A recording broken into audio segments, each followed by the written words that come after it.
सैफ अली खानच्या हल्लेखोराला आज कोर्टात हजर केलं जाणार आहे। पोलीस आरोपीला घेऊन आता कोर्टाकडे रवाना झाल्याचं कळतंय। पोलीस आरोपीची कोठडी आता वाढवून मागणार आहेत। त्यामुळे या संदर्भात आता कोर्टात नेमका काय घडामोडी घडतात हे पाहणं महत्त्वाचं आहे। मात्र पोलीस आरोपीला घेऊन आता कोर्टाकडे रवाना झाल्याचं कळतंय। सैफ अली खान हल्ल्या प्रकरणी बांगलादेशी घुसखोरी असल्याचा हा आरोपी नंतर स्पष्ट झालं। मात्र त्या संदर्भात सैफच्या हल्लेखोराला आज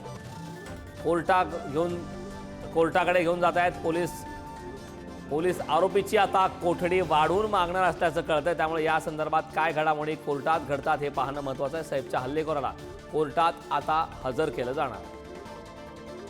या संदर्भात ताजी अपडेट देण्यासाठी आपले प्रतिनिधी निखिल चव्हाण आपल्यासोबत जोडलेत। निखिल, पोलीस आरोपीची कोठडी वाढवून मागणार आहेत असं कोर्टात आज नेमकं काय काय घडतं यावरती आपलं लक्ष असणार आहे। मात्र तुर्तास तरी आता हल्लेखोराला कोर्टाकडे घेऊन पोलीस रवाना झाल्याचं कळतंय। काय या संदर्भात सविस्तर माहिती आहे?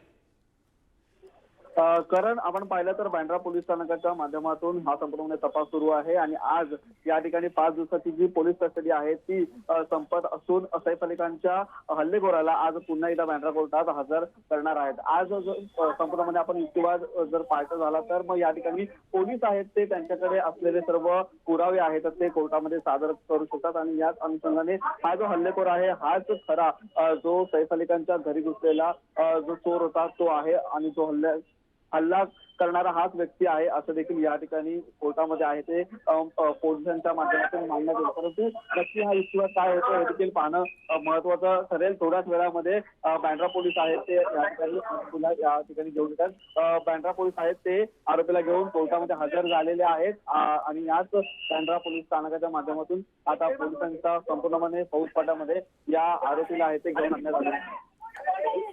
नक्कीच अगदी निखिल, या संदर्भातले अपडेट वेळोवेळी आपल्याकडनं घेतच राहू। मात्र तुर्तास महत्त्वपूर्ण अशा माहितीसाठी धन्यवाद।